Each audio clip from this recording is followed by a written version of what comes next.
Magandang araw po sa inyo. Tuesday na po ngayon. At ano ngayon? July 14, 2026. Nasa kasagsagan na po tayo ng summer dito sa Amerika.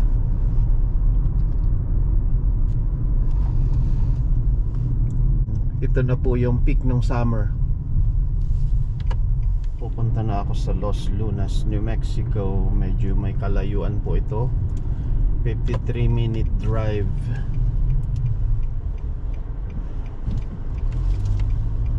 So papakita ko lang sa inyo yung daan papunta doon. Galing Rio Rancho.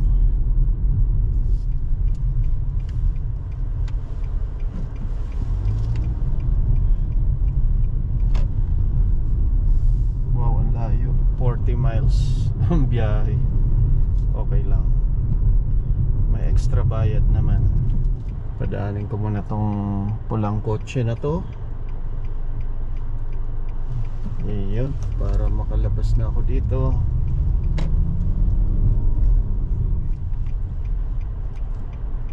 Kakaliwa ako sa Pat de Arco Highway. Other name niya is Highway 528.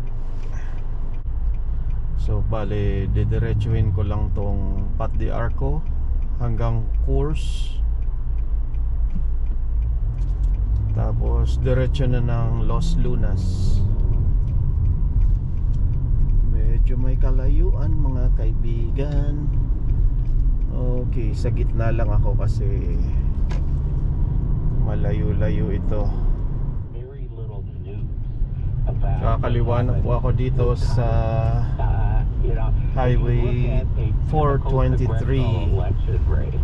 Other name niya is Paseo del Norte Avenue from Coors Boulevard. So kakaliwa na dito sa Paseo del Norte.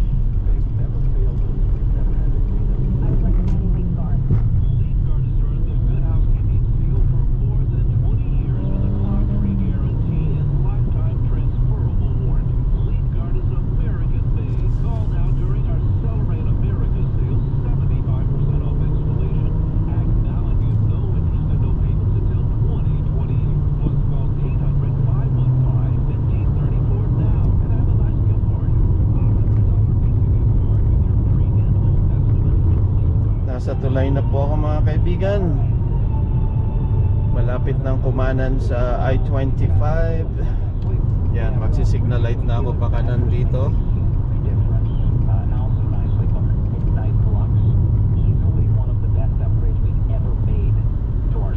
At magpe-freeway na tayo. 65 miles per hour ang speed limit po dito.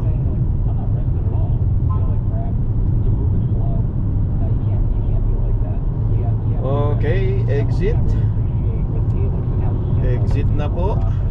Dire-diretso na biyahe nito.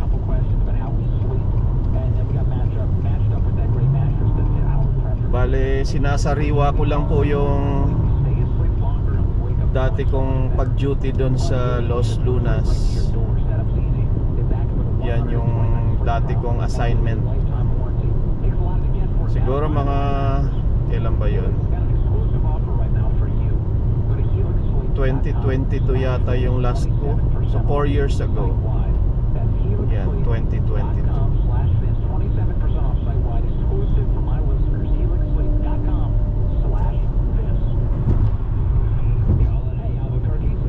Yan, tuloy-tuloy lang po to hanggang south. Napaka-hazard tong truck na to.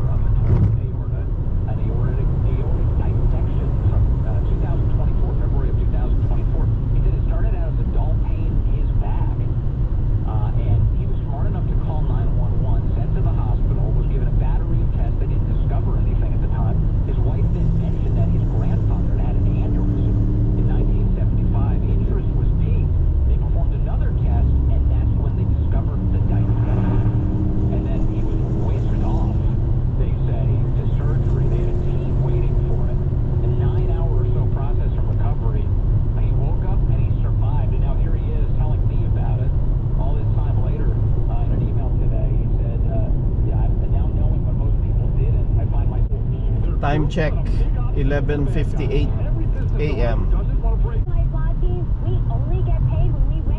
Kita nyo yung mga 18-wheeler. Huwag kayong didikit dyan. Ito pa, nasa right side, puro mga oversized load. Mga 18-wheeler po yan.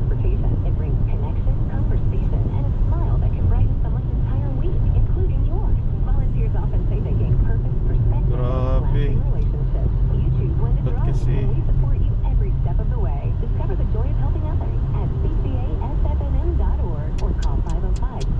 sikip ng traffic. Ang laki naman ng katabi ko, higanting truck. Makaalis na nga. Lalaki ng truck dito. Eto pa, mga big rig.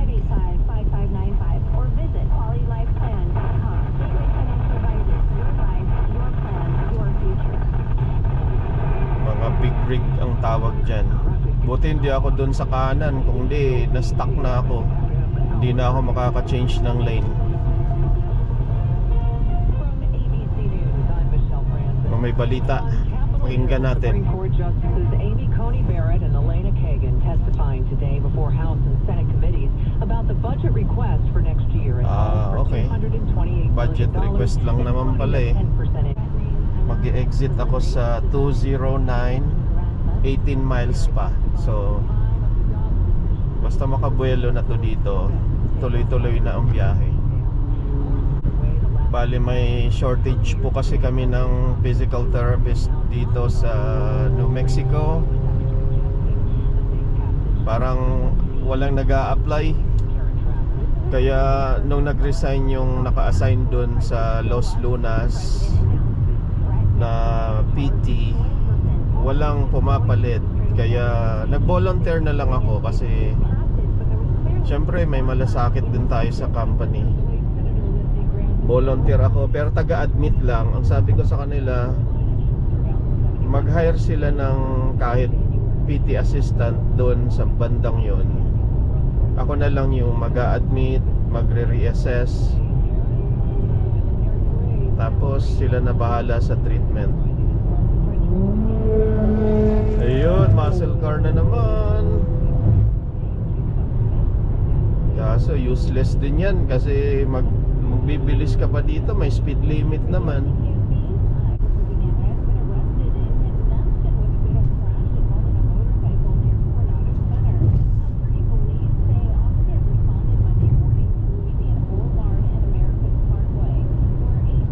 Mamaya buwelo na yung biyahe.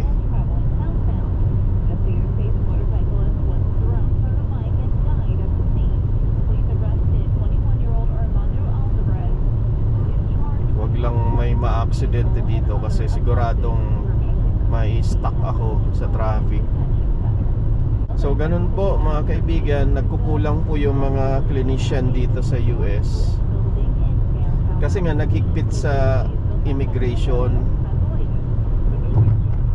Isipin nyo, pag working visa dito, kunyari nurse ka or physical therapist ka, ang nangyayari, malaki ang babayaran ng employer para mapaalis ka as working visa. So ang hirap. So walang employer na magpapalugi para magbitaw ng napakalaking pera. So ang mangyayari, dito sila mag-hire.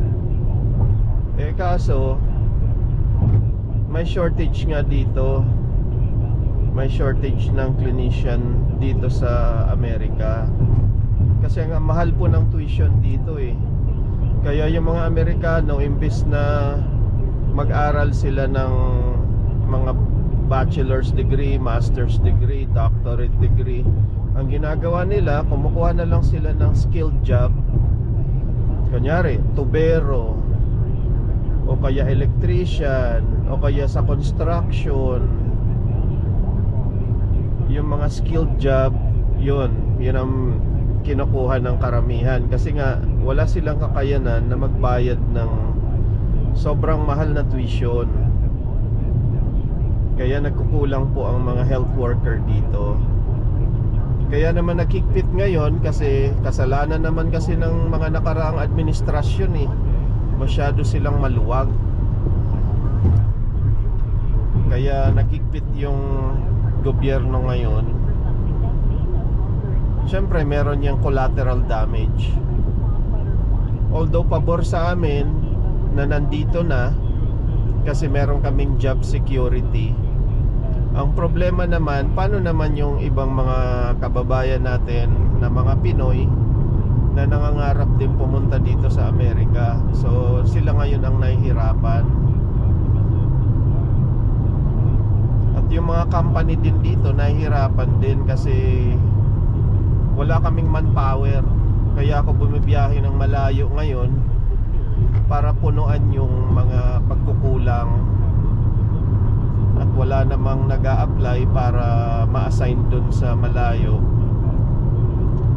Kaya yun na po ang ginagawa ko. Volunteer na lang. Total may extra bayad naman. Kaya may job stability po kami dito. Yung mga dati nang nandito, lalo na pag American citizen ka na tulad ko, meron ka ng job stability. Eh paano naman yung iba na nangangarap din na gumanda buhay, na yung mga clinician din sa Pinas na tinatratong walang kwenta. Tulad ko dati na wala akong halaga sa Pilipinas kaya ako umalis.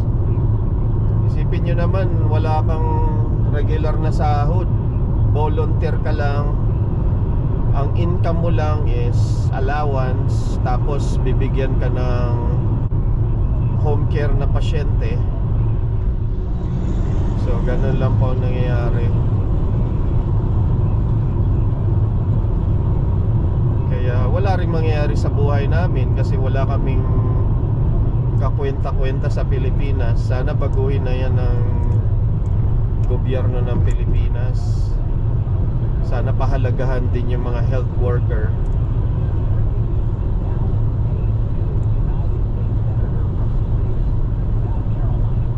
Ako, wag mong babasagin yung salamin kung busit ka kasi may mga nagliliparan na mga buhangin eh.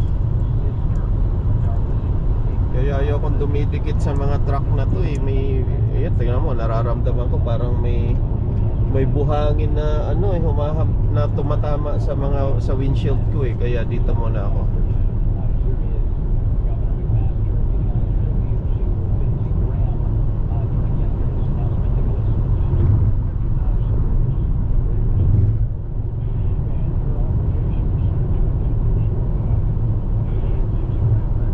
Kaya mahirap po ang sitwasyon ngayon na naapektuhan na yung mga nangangarap din na pumunta sa Amerika na mga healthcare worker dahil sa kagagawan ng mga naunang administrasyon na masyadong maluwag.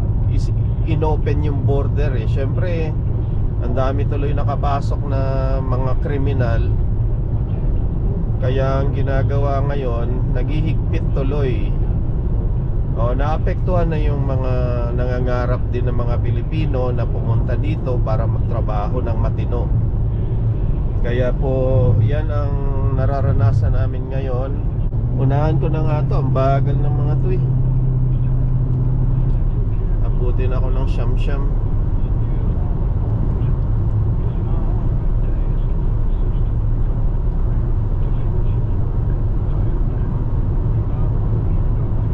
Malaking truck na to, may mga buhangin na lumilipad eh. Kaya hanapan ko ng paraan para maka-overtake dito. Pag nabasag na naman yung salamin ng kotse ko, mahal na naman babayaran. Buti kung sasagutin nila.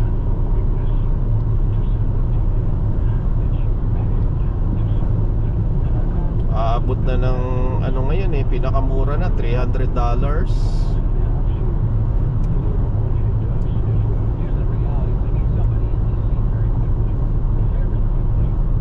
Minsan naabot pa yan ng between $300 to $500 pag nabasag yung salamin. kasi tinamaan ng bato. Maumpisahan lang yun ng konting dent lang dito. Yan, lalaki na ng lalaki yan. Gastos na naman. Imbis na gastusin mo sa ibang pagkakagastosan yung pera mo, mapupunta lang sa windshield.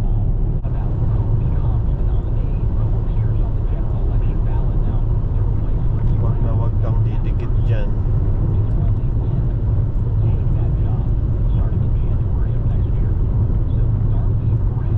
Lalo na kung mahangin. Wag kayong didikit sa mga 18-wheeler na yan kasi ano yan, tumutumba po yan. Baka matumbahan kayo. Ako, naramdaman ko para may tumamang bato sa windshield ko ah.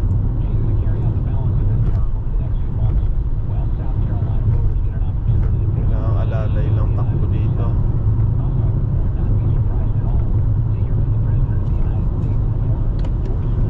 Sobrang bagal naman itong truck na to eh. Naku, dami ng sasakyan na may buhangin. Patay tayo dyan. Unahan ko na to.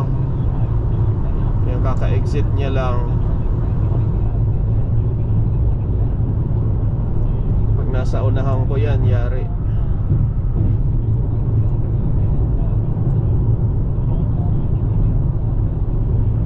Kasi maumpisahan lang talaga ng konting crack lang. Ayan na, lalaki na ng lalaki yan. Hanggat magbayad ka na ng mga $300 to $500. Tapos sasayangin pa yung oras mo. Pa-appointment ka pa. Ay, naku, kung kailan naman ako magra-ride, saka naman kakanan tong busit na to. Ay, naku. Oh, kakaliwa na naman siya. Ang kulit nitong truck na to eh. Oh, ang kulit.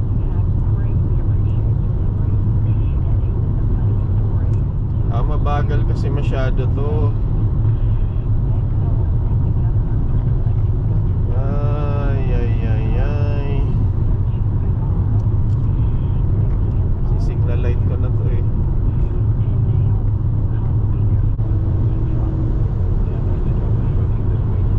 Ito na, yung buhangin. Ayoko talagang dumidikit dyan.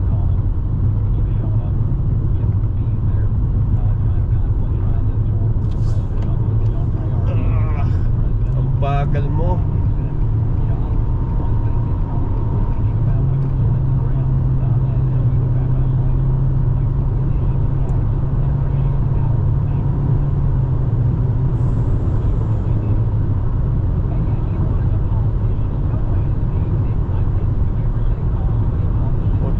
Na ang takbo ko 81.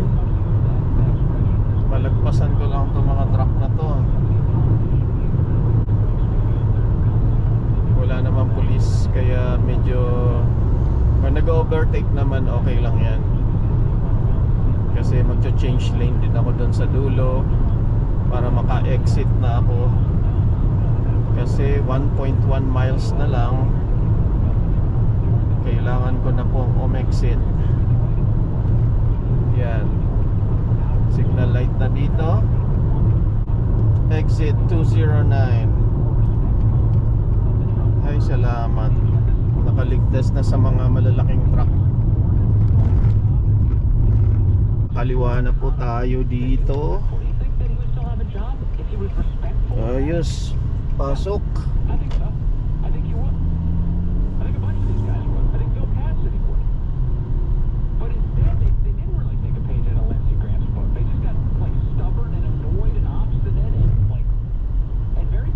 Maganda rin po itong Los Lunas kasi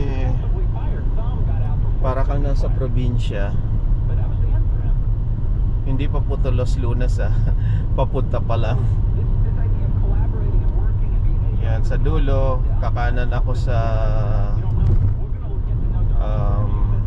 highway, sa course. Kakanan ako sa course sa dulo. 55 miles na ulit ang speed.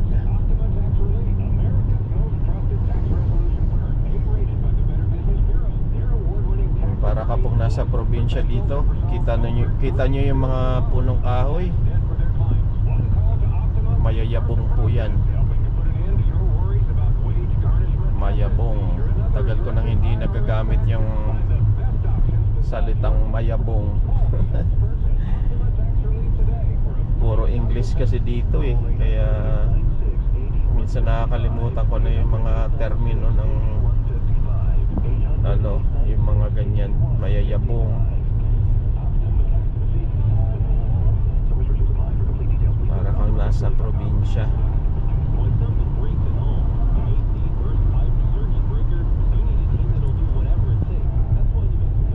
Sige po, kita-kits mamaya. Kasi boring tong kalsada dito. Puro punong kahoy, puro damo.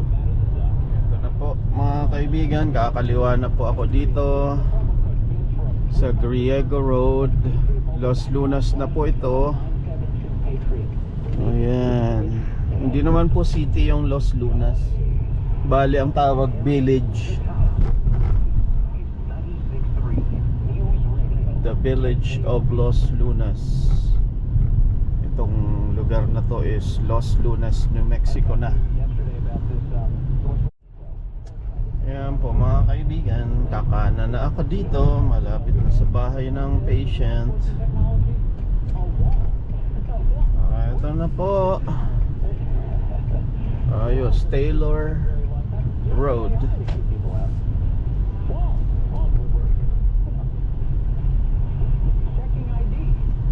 Ang sarap sariwain nung araw na ano, na-assign pa ako dito. Kaso ang layo lang kasi. Pag pauwi na, yan ang nakakatamad. Magdadrive na naman ng malayo-layo.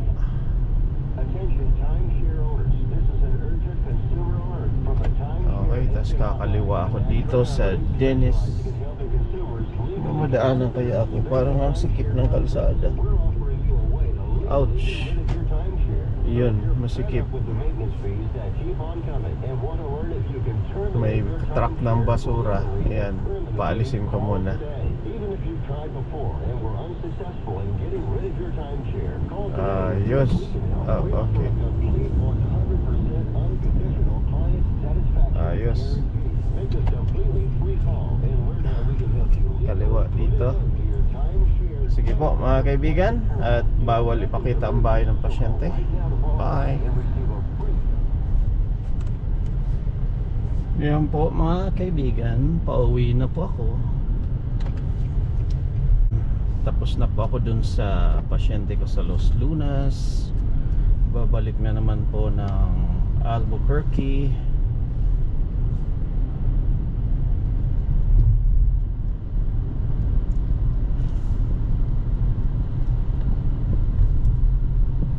Nakakamiss din tong lugar na to. Hindi lang yung biyahe, hindi ko namimiss yung biyahe. Ang namimiss ko yung yung mga pasyente kasi mababait eh. Yung mga taga rito, yung mga ugaling probinsya kasi dito sa Los Lunas, ang babait ng mga pasyente. Hindi sila mga typical na assertive type. So mga passive type lang sila. Kita nyo naman, tahimik na tahimik oh. Ang tahimik ng Los Lunas mga kaibigan.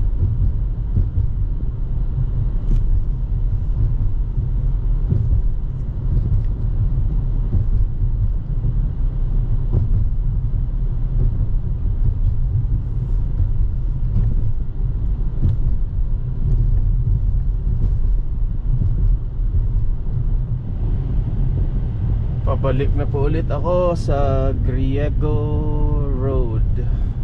Ito po yung Griego Road.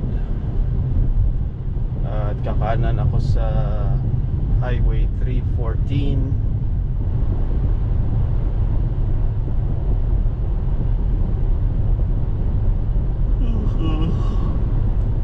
4.2 miles kakaliwa. Yun lang po mga kaibigan. Sige po. nadaanan na natin to kanina.